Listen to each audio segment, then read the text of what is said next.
জামালপুরের দেওয়ানগঞ্জ উপজেলার গয়েরডোবা খালের উপর ১৪৪ মিটার ফুটওভার একটি ব্রিজ নির্মাণ করে স্থানীয় সরকার প্রকৌশল বিভাগ।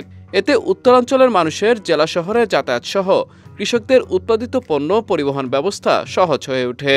তবে দীর্ঘদিনের বৃষ্টি বর্তমানে জরাজীর্ণ হয়ে পড়ায় জীবনের ঝুঁকি নিয়ে প্রতিদিন পারাপার হতে হচ্ছে এ অঞ্চলের প্রায় ৫০,০০০ মানুষের। ঝুঁকি নিয়ে চলাচল করতে হচ্ছে যানবাহন চালকদেরও।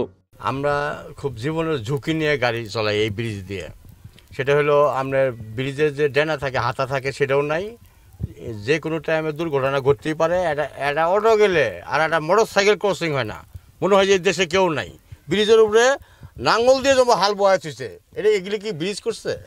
এইভাবে কি যাতায়াত করা যায়? জীবনের ঝুঁকি নিয়ে গরিব মানুষ তাও অটো চালান লাগে আঙ্গুলে। ব্রিজটা অনেক আগে, এই ব্রিজটা দিয়ে একটা ভ্যান গেলে আর একটা ভ্যান যাওয়া যায় না। একটা ভ্যান গেলে ভ্যান কেন, একটা মোটর সাইকেল যাতে অনেক সমস্যা হয়। আমি প্রশাসনের কাছে বিশেষভাবে অনুরোধ করব যাতে এই ব্রিজটা ভালোভাবে একটা ব্রিজ তৈরি করার জন্য। পথচারীদের অভিযোগ, দীর্ঘদিন পেরিয়ে গেলেও প্রয়োজনীয় কোনো পদক্ষেপ নেয়নি স্থানীয় প্রশাসন। ফলে দুর্ঘটনার আশঙ্কা থাকলেও অনেকটা বাধ্য হয়ে পারাপার হতে হচ্ছে তাদের। অনেকদিন যাবত এই ব্রিজটা ঝুঁকিপূর্ণ।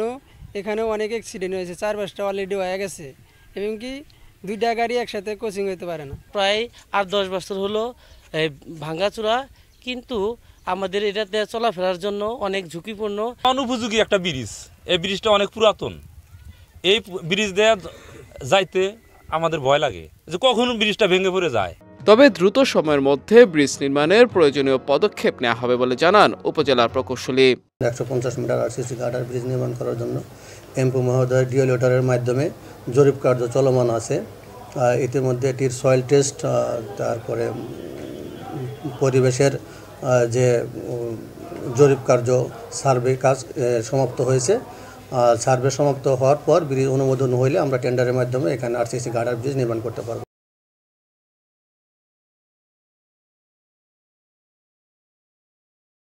শুধু আশ্বাস নয়, দ্রুত সময়ের মধ্যে একটি আধুনিক ব্রিজ নির্মাণের প্রয়োজনীয় পদক্ষেপ নেবে সংশ্লিষ্ট কর্তৃপক্ষ, এমনটাই প্রত্যাশা এলাকাবাসীর। বিজয় টিভি নিউজ ডেস্ক।